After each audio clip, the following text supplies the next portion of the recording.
Sa gitna nitong masukal na kagubatan malapit sa tuktok ng Mount Masaraga, makikita ang isang maliit ngunit napakalakas na hydroelectric generator. Sa pamamagitan ng mga recycled na bagay galing sa mga junk shop, nabuo ni Sir Jomar ang makinang kayang magbigay ng kuryenteng sasapat sa mahigit 10 na bahay. Maliit pa lang ako, gumagawa na akong mga maliliit na microhydro. Kagaya ng dinamo ng kasit, kinukuha ko dati, ang ginagawa kong ilaw yung sa lighter lang, gumagana naman. Ngayon, na-discover kong gumawa ng mas malaki. Ayan na siya, lumaki na ng lumaki. Ilang taon na po yung tanda ng generator? Nasa 4 years na. Sa 2 years na yan, tuloy-tuloy yung kuryente. Tuloy-tuloy ang kuryente.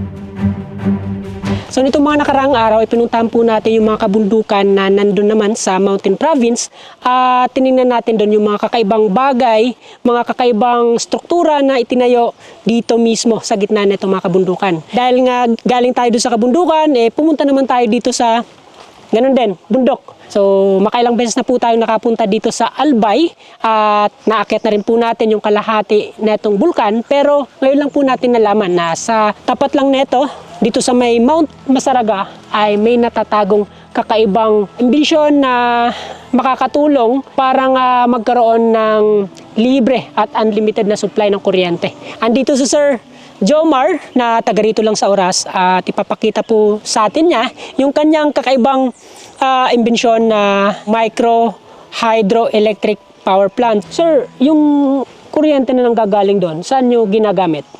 Sa video kay sa rice cooker, sa water pump para pagdilig sa mga halaman.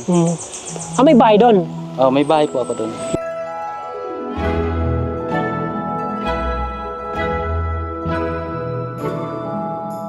Dahil nga sa hindi na kayang mapasok ng sasakyan, etong kalsada papunta doon, kaya dito na po muna natin ipapark etong sasakyan at mula dito ay maglalakad na po tayo paakyat dito sa bundok.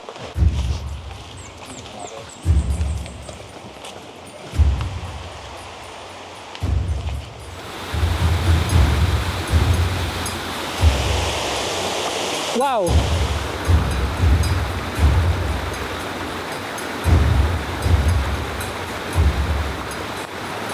Eto, yung hindi natin masyado alam dito sa Albay. Kasi pag sinabi nating Albay, yung una nating naisip ay yung mga bulkan. Yung bulkang Mayon at yung ilang mga bundok na matatanaw mula dito. Pero yung hindi natin alam, yung mga ganitong adventure para mapuntahan yung kaloob-looban na itong bundok. Unang talon pa lang yung nakita natin kanina at ilang metro lang mula doon, bubungad naman sa atin etong mas mataas at mas malakas na bagsak na waterfalls.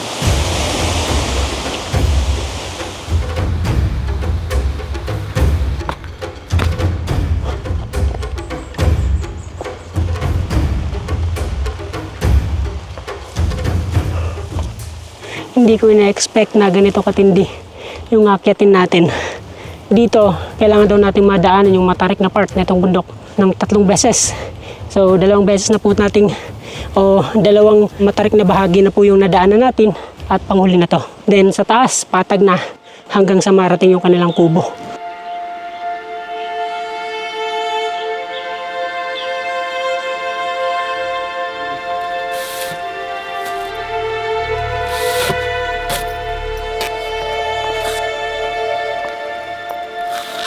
Medyo marami na rin po tayong mga napuntahang lugar, mga naaakyat na bundok, pero mangilan-ngilan na lang yung mga nakikita nating ganitong lugar na nag-harvest ng abaka. Kanina, yung pagluluknit, dito naman yung pag-aagot. Sa amin ang paghuhugot, yung hinihila, dito pag-aagot.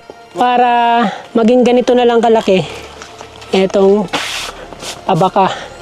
Grabe tibay. Tibay yan. So sa 1 kilo ay nagkakahalaga ng 72 pesos at kailangan ganito na yung ibebenta. Kailangan nilang panipisin pa yung mga niluknit dun sa puno ng abaka tulad nito. Kaya mayroong ganitong proseso.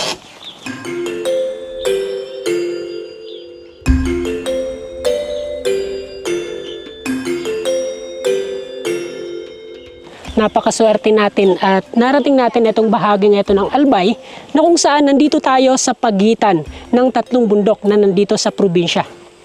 Dito banda, makikita po natin ang napakagandang forma na itong Bulkang Mayon. Dito sa kabila, itong Mount Malinaw at dun sa unahan, yung summit na itong Mount Masaraga. Sa gitna na itong kakahuyan, sa gitna na itong kagubatan, ay merong ganitong kubo na kung saan sobrang dami ng mga pananim. Yan o, mga langka, saging, at kung ano-ano pang halaman o gulay na nababanggit lang din natin doon sa Kantang Bahay Kubo.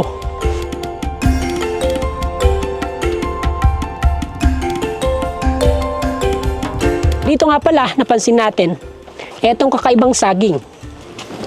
Kung titingnan po natin ay parang pangkaraniwang saging lang siya. Pero kung amuyin, mas mabango po siya kumpara sa ibang mga hinog na saging na binebenta sa palengke. Tawag po nila dito ay manang o manang. At eto yung kakaiba sa saging na to kasi. Sir, bakit hindi siya pwedeng kainin pag halimbawang gutom? Kapasma. Nakakapasma. Oo. Halimbawang makain ko to, ano yung mga mararamdaman ko? Naubo, sipon, sakit ng ulo. Ah, yun pala yun. Kailangan kakain ka niyang busog para hindi ka mapasma. Baliktad. So, kailangan talaga busog. Yung ibang saging naman, yung mga lakatan, yung mga latundan, pwede siyang kainin. Kahit Gutom. gutom. Yun, panglamang tiyan. Kumbaga, dito kailangan may laman yung tiyan.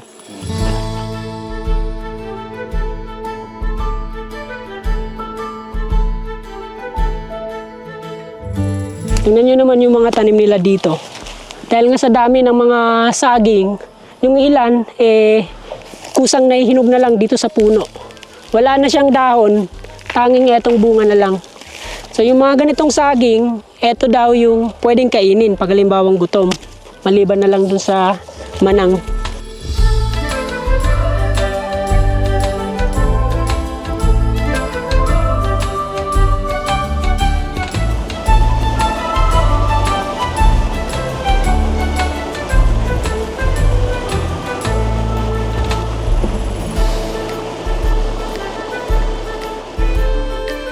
Sa dami ng mga nadaanan nating gulay, sa dami ng mga nakita nating prutas, hindi ko na malayan na narating na natin itong bahaging ito ng bundok kung saan makikita itong mga naglalakihang tubo.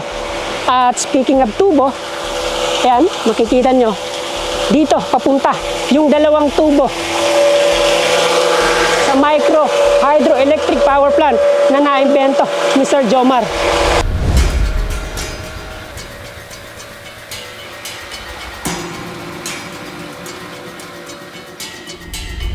Sa gitna nitong masukal na kagubatan malapit sa tuktok ng Mount Masaraga, makikita ang isang maliit ngunit napakalakas na hydroelectric generator. Sa pamamagitan ng mga recycled na bagay galing sa mga junk shop, nabuo ni Sir Jomar ang makinang kayang magbigay ng kuryenteng sasapat sa mahigit 10 na bahay. Maliit pa lang ako, gumagawa na akong mga maliliit na microhydro. Kagaya ng dinamo ng kasit, kinukuha ko dati, ang ginagawa kong ilaw yung sa lighter lang. Gumagana naman. Ngayon, na-discover kong gumawa ng mas malaki. Ayan na siya, lumaki na ng lumaki. Ilang taon na po yung tanda ng generator? Nasa 4 years na. Sa 2 years na yan, tuloy-tuloy ang kuryente. Tuloy-tuloy ang kuryente. Bago nakagawa ng ganito katibay at kalakas na power generator, ay samot-saring pagsubok muna ang kanyang pinagdaanan. Dito po sa microhydro, kailangan natin i-check ang pressure gauge na sana umabot ng 20 o 30 PSI. Ngayon, dito naman tayo sa turbine. Kailangan ang turbine yan, mabilis ang ikot para gumana yung kuryente natin. Itong part na ito, siya ang nagpo-produce ng kuryente na 200 volt to 20. Kumpara sa mga solar farm na kailangan pa ng sikat ng araw para makapag-harvest ng kuryente, dito ay walang tigil at tuloy-tuloy ang buga ng tubig mula sa mga bukal na siya namang nagpapaikot sa turbina ng generator. dahil sa hindi konektado sa ilog o sa alinmang malawak na daanan ng tubig, kaya hindi rin ito naapektuhan ng pagbaha o pagguho ng lupa. Sa loob ng 4 na taon mula nang magawa itong munting power plant ay tuloy-tuloy at walang tigil ang supply ng kuryente na siya namang ginagamit nila sa kanilang kubo na ilang metro lang ang layo mula dito sa generator. Ang appliances namin dun sa bahay, may wifi, may TV, may signal, may grinder, may kayudan ng nyog, may water pump, barina, grinder at saka iba pa. Medyo madami na po tayong naakyat na bundok. Karamihan sa kanila ay mas malakas pa yung pressure ng tubig na umaagos. Mas madami yung bukal na pwede sanang mapagkunan ng tubig. Pero dito lang ako sa bahaging ito ng Albay nakakita ng ganitong imbensyon. Grabe, taba ng utak ni Sir Jomar. Naisip niyang kumonekta sa bukal, which is unlimited yung tubig, para maging kuryente. Yun, nanggagaling sa bukal yung tubig, dumadaan dito sa kanyang micro hydroelectric power plant, and then bumabalik dito sa batis o sa maliit na ilog, pababa sa bundok. Wala siyang nagagastos para nga dito sa supply ng tubig dahil nga sa libreng nakukuha o nahihigop yung tubig mula dito sa bukal.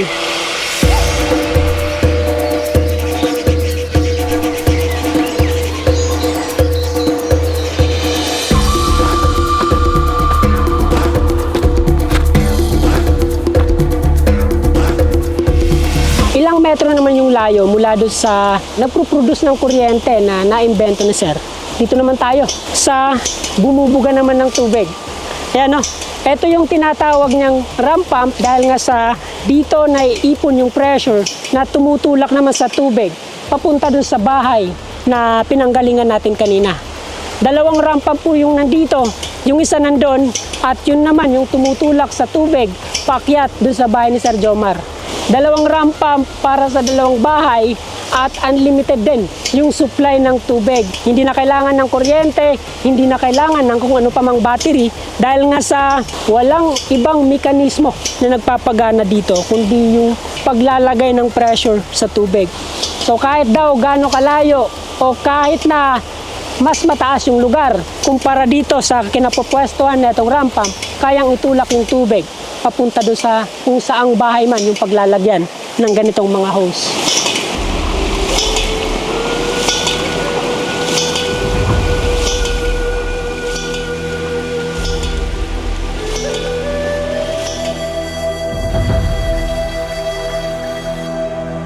Ilang metro lang mula doon sa ram pump, makikita naman natin etong cold spring swimming pool. Tingnan nyo. Sa lakas ng pressure ng tubig na dumadaan dito sa hose, makikita nyo namang sumisirit pa yung tubig. Parang mayroong fountain na ginawa sa Sir dito sa swimming pool. At tingnan nyo yung linaw ng tubig.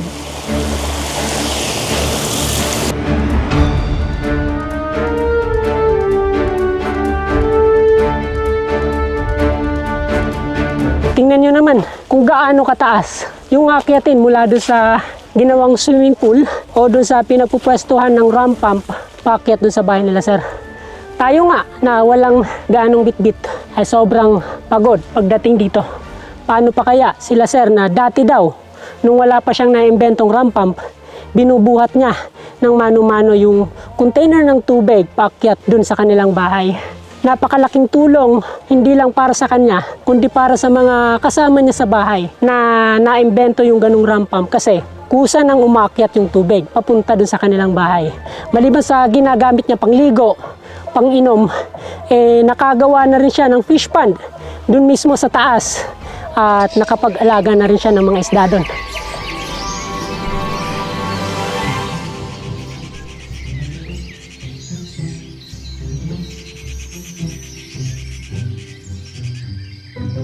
Dami pa sa taas. Umakyat ka rin? Hindi daw marunong. Hindi marunong. Ay, marunong ako umakyat. Pagbaba, di na ako marunong. Ayun lang. Sir, okay lang ba silipin ko muna yung mga appliances mo dun sa bahay nyo? Sige po.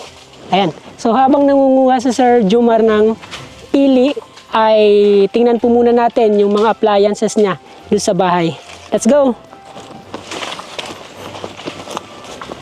So eto, Sa labas, meron silang kontador ng kuryente. Makikita natin gumagana siya, umiilaw-ilaw at tumatakbo yung metro.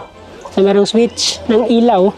Doon naman sa taas, dito sa taas, merong speaker, dalawa na nakatutok doon sa dinaanan natin kanina. At ito yung kanyang amplifier. Dito nang gagaling yung tugtog, merong stereo na nakasaksak dito sa saksakan ng kuryente. Meron silang TV dito sa kabila. Ayun. Hello po. Kayo po yung misis ni Sir Jomar. Opo. Parati kayo dito. Palagi po dito. Tuwing kailan lang kayo bumababa? Isang buwan kami dito, tapos baba naman. Pag walang kailangan, hindi naman kami nababa. Kasi nandito na po lahat mga gulay, yung tubig, saka kuryente, yung mga TV, lalo na sa mga bata. Tsaka meron din kayong internet. Opo, meron internet. Grabe, parang ito yung pangarap na bahay, pangarap na tirahan ng marami nating kababayan. Yung magkaroon lang ng unlimited na supply ng kuryente, talagang pinaka-pangarap na ng mga nanonood natin ngayon. Paano pa kaya kung meron pang unlimited na tubig, na libre, at may mga gulay-gulay, may mga manok na pwede nating ulamin kung halimbawang wala tayong ibang ulam. Maliban dun sa mga pangkaraniwang appliances na makikita natin sa ibang bahay, eto, meron pa silang naimbentong yung umiihip ng hangin papunta dito sa apoy para mas tumakas yung apoy at makaluto kagad. Yung mga sahog dyan sa tinola, libre lang nakuha dito sa kanilang bakuran. Meron din sila ditong pangkayod ng nyog. Ayan o, na nakasaksak din o pwedeng isaksak din dito sa kuryente.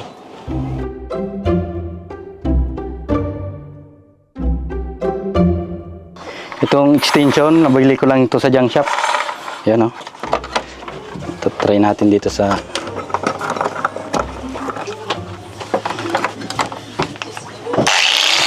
Hindi man lang nahirapan ng ano.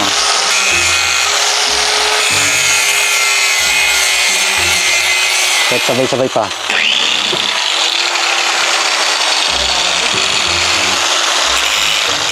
$710 watts, 350 watts. Ayan o.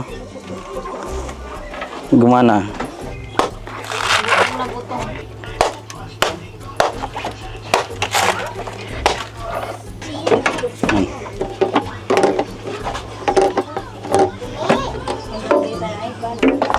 Lagyan natin ang counting subaw.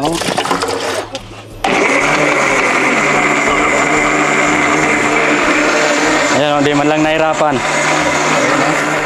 Durgo. Paano sir yung pakiramdam na ganito yung tinitiran nyo halos kumpleto na? Masaya. Kasi nandito na lahat eh. Fresh na pagkain, gulay, may manok, may nandito ng tubig, may kuryente. Wala ka nang hanapin pa, bigas na lang.